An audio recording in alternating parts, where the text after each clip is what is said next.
Hi, sweeties. How are you doing? Welcome to Naya Sim. And thank you all so much for all the love and support. Hope you all are doing great.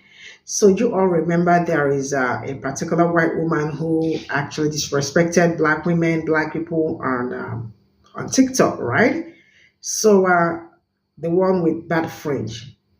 So a white woman actually dropped a comment saying that, I mean, if you have a problem with racism supporting Madeline, that like anybody supporting the white woman, maybe something you want to revisit based on how she speaks to black women directly. She was rude to black women. And so she is saying that it wasn't good that she was rude to black women, right? And a black brother also picked it up, saying that he doesn't understand how what she's saying, that he also wants to understand the weaponization of black identity, especially black womanhood, on how during this election that it is sickening to him that black women are using their maybe black women power to weaponize whatever he thinks that we are weaponizing. And it looks like, so he also went further to say that maybe they brought black women up. And a very big shout out to a well-read nurse, black woman. She is from Texas. You are absolutely awesome, because she also came back with her response asking, so if they bought us, it means, how can I buy your mother?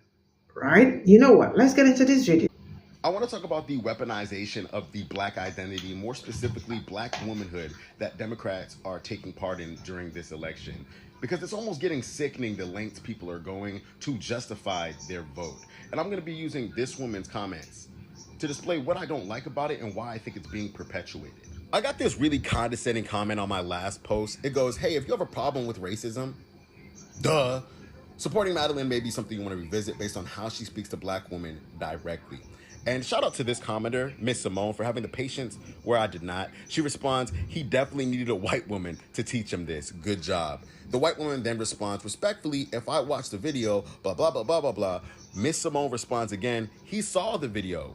We don't think that this was racist. Not all black people are a monolith. And you would think, just based on how much this person supposedly cares about black people and black women, that would be the end of discussion. But she keeps going and not only argues with this one black person, but multiple black people, all while weaponizing black womanhood.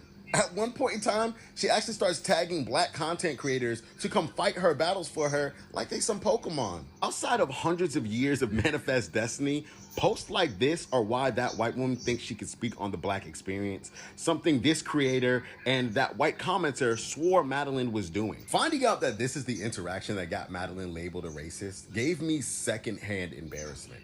The creator quite literally conflates the black identity with being a Democrat. Madeline says, I hate Democrats. They're complicit in genocide. The creator goes, oh, you hate Democrats? Well, most black women vote Democrat, so that must mean you hate most black women. It's so disingenuous. It's almost devious given what she's advocating for. But let's just mark it up to dissonance. One of the examples Booker Squared used of Madeline being racist was that Madeline's video was driving traffic and harassment towards people who were parroting Democratic talking points, even the ones who aren't getting paid, a lot of them being black women. And I think Miss Simone said it best. If those POCs support the boot of the machine, let them be crushed by it. You deserve all the hate you get for aligning yourself with a party that's committing genocide. And thinking your blackness makes you immune to critique is despicable and low-key predatory. I want y'all to know that it's deeper than just content creators weaponizing black womanhood. This is the Democrats' entire game plan, because running a black woman as president shields you from a lot of the criticisms that say a white man are more prone to. Because in a political space, you have to look politically correct. And the fact of the matter is, a black woman committing genocide is a lot easier to sell than a white man. I want to talk about the weaponization of the black identity, more specifically black womanhood. So, I looked at your content. I really wish I hadn't, but I did. And so, in looking at your content, I have a question for you. How much? How much is it going to cost me Not for you because you're worthless, but I would like to purchase your mother. Yeah, since black women can be bought. And if your mother votes, that black woman that gave birth to you, it's very likely, I'm 95% sure, that black woman that gave birth to you votes in the Democratic Party. Because Elizabeth is right. The majority of black women vote within the Democratic Party. And you better be glad we vote in the Democratic Party. Because you know all those multi-syllable words that you're using that you have a superficial understanding of? Yeah, that education that you got it because black women are voting in the Democratic Party. We're voting for your education. But not only do black women vote in the Democratic Party, you know, black women run. We run in the Democratic Party too. Black women are the OGs of infiltration. You know what black women run in the Democratic Party? Black women like Cori Bush, that leftist, that badass. That you leftist just dropped and she lost her seat. That leftist that was standing and putting into practice the theories that you all like to spew. That's what black women do. Yes, we vote in the Democratic Party, but we run. And you don't support us when we do.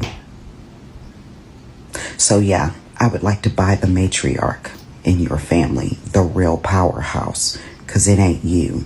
You've already given your power away. And we see that in the way you move on this app. You see, I'm watching you and how you are talking to and about women. And it's really interesting to me that when you talk about those European American women, you call them Madeline. When you are talking and referencing black women that agree with you, you call them Miss Simone. But for Elizabeth, who is standing on her own knowledge and her own body of work, it's just Booker. We see you. The European American woman that tried to warn you. And I'm going to tell you something about European American women. They're loyal to themselves. They're loyal to each other. They're loyal to their husbands. So if a European American woman comes to you and says that European American woman over there is racist, it would behoove you to believe her. But you've already been bought. She's locked in your mind. And you're turning on the very women that look like the woman that gave birth to you. So I want to free her up. How much for your mother? I would like to purchase that black woman right there. To my fellow leftists and whatnot, let's keep all our theories and all our books and, you know, all of our sociological theories and shit. Let's keep that off the internet during this time. Just this one time, okay? I just need y'all to hear me out before you start spouting your identity politics. I'm the first one to talk about identity politics because I'm probably older than you are, and I'm probably more educated than you are. I have a BA in sociology, a minor in anthropology. I'm a mixed-race Jamaican woman who was born abroad and is now a naturalized U.S. citizen. I can talk to you all day about identity politics, but during this time right now, leading up to this presidential election, when Kamala is the presumptive Democratic nominee and we're trying to defeat Trump once and for all and get fascism the fuck out of America once and for all, we don't need theories right now. We need plans. We need structure and we need to organize, okay?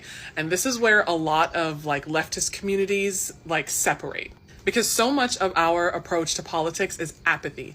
And apathy, too much of it, is dangerous. Because apathy, just after a while of talking and being angry and being upset and not being satisfied with any options that you have in the political sphere, apathy then just becomes, well, both sides are bad, everyone sucks, the whole system sucks, we all suck, it should all be destroyed, and there's nothing I, one alone person, can do about it. So then you ask this apathetic leftist person, well, okay, yes, it does suck, but what's your plan about helping it suck a little bit less, though? I mean, like, what's your plan? What's the structure? What's the strategy here? What's, you know, like, what is the plot here? How are we going to make it suck just a little bit less? Well, we can't do that. There's nothing that can be done. It all sucks. Burn it all to the ground and start over. okay. We agree that in a perfect universe, that's exactly what the solution would be. But right now, as the time and as our space exists right now, with these options in this timeline, in this geographical area, with these options, like, what is the plan for working from right here where we are, not where we want to be, not where we should be politically or theoretically? What's the plan for working from right here where we are now? And then they get defensive, or they start spouting more of their identity politics or more of the theories that they read in these 400-page long books. And there is nothing wrong with theory, but they forget that theory is a little different from praxis, because they don't actually finish reading the theoretical books like the rest of us do.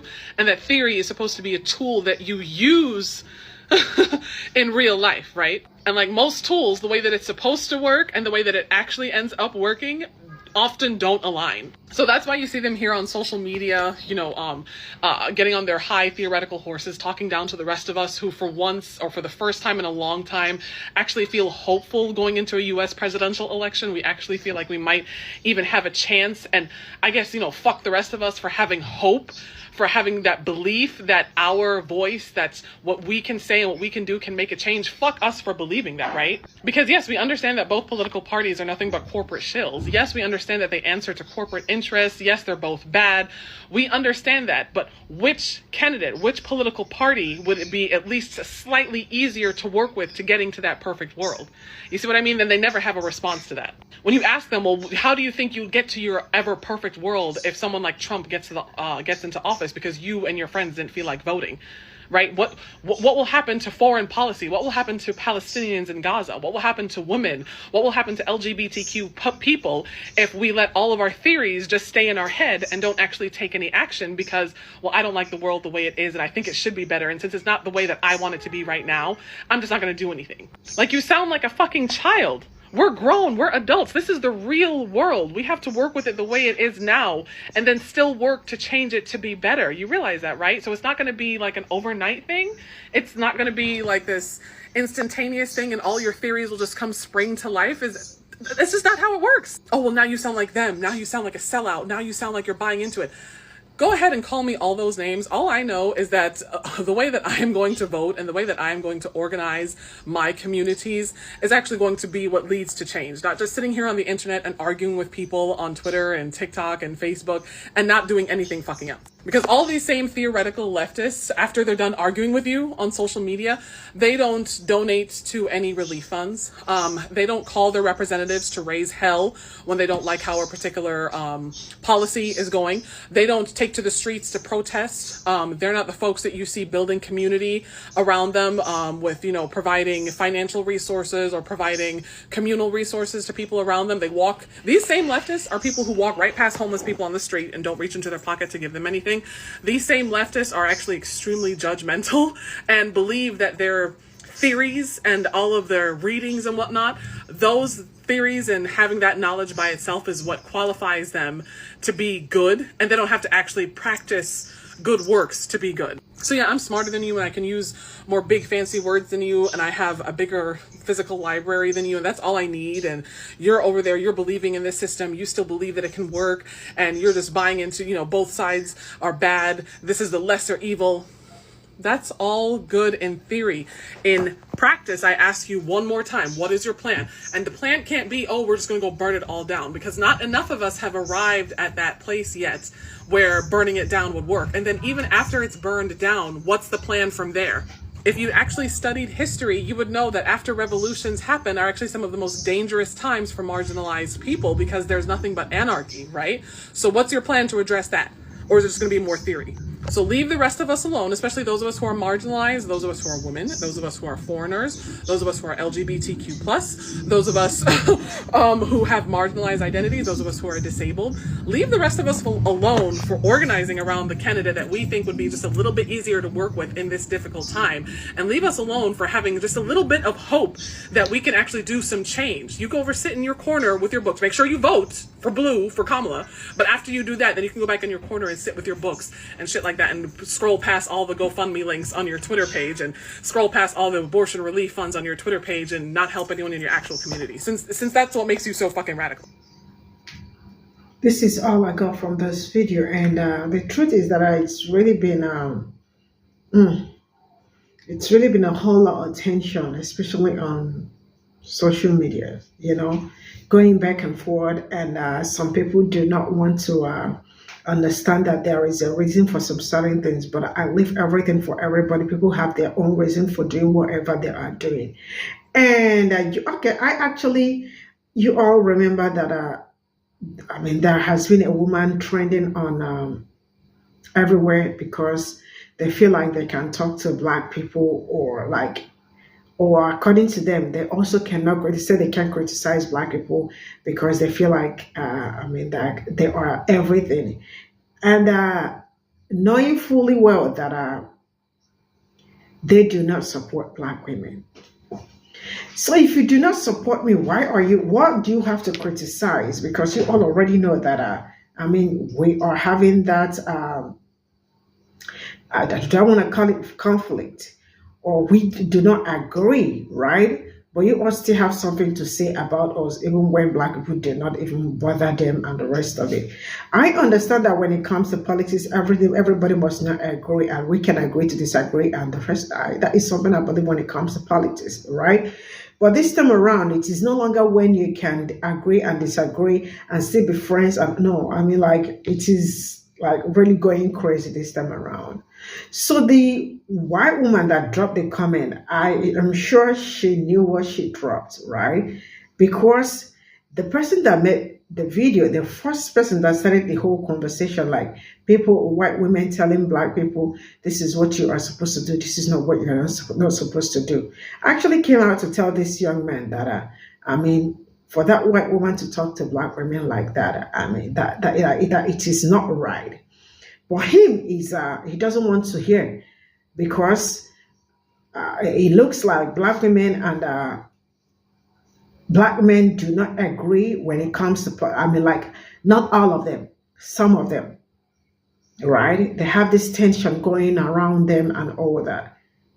So this part wants something else, the other part wants something different, which is okay. I don't have any problem with that. We must not always want the same thing, right? But why is it that some people choose to, vote against their own interest? Probably because they feel like maybe a woman shouldn't be their president. Or why would black women support whoever they are supporting, right? So I am just going to leave that discussion for anybody that wants to interpret it to themselves. Let them interpret it in the comment section. But man, I am really having so hard time, especially this election, saying that it's been going back and forth. Some black people supporting, coming for black women. Now I am going to say this and make it clear.